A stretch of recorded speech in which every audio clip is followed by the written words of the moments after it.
the level of detail that is missing in wrestling drives me crazy.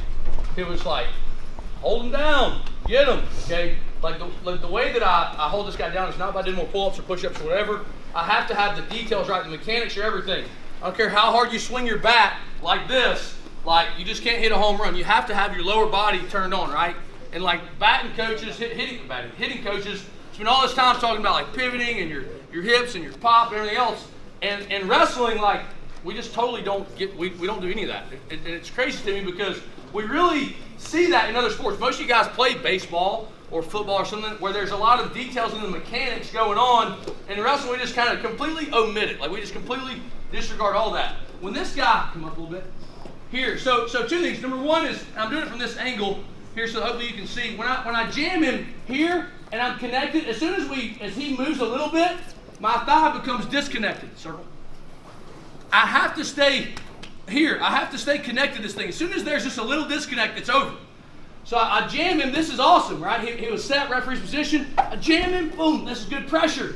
Okay? But as soon as I start driving here and my thigh loses this, now I'm out of position again. I have to readjust, right? And this knee does a lot of things. It keeps him from bringing his knees under his hands, okay, or under his chest. It helps me in so many ways. What I really have to learn to do, okay, this is a lot, especially for your first day doing this, is learn how to adjust my feet. Because if they're facing the same direction, I wind up in this thigh master position where I'm trying to squeeze my man on top. I'm here and I'm trying to squeeze his hips, okay? All right? Does anybody do like, Brody's probably got one of these things at home, you know, like work out the knees, okay? It's really good for toning your thighs, which he cares about. Jaden has not done it. He's got weak lower body performance efficiencies, as we've seen on the in-body. Thanks a lot, my vitality. Here, look, what I need is to pigeon toe my feet. If they're facing the same way, I'm squeezing, and like this sucks. It's burning a lot of energy. What I have to do is turn my back toe so that it's facing and my heel is high.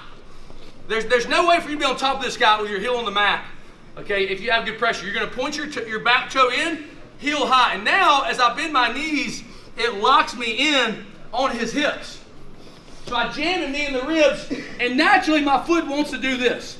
But as soon as I turn it up, I have really good pressure here. Like I'm holding on to him, and my hands can move freely. If this guy quad pods up, I'm here, if he quad pods up, like I don't come off the top, right? I don't buck, right? Even if my feet come off, I'm locked in with my knees. That's what I've got to have. It's super important because I need my hands to move freely. Does everybody understand?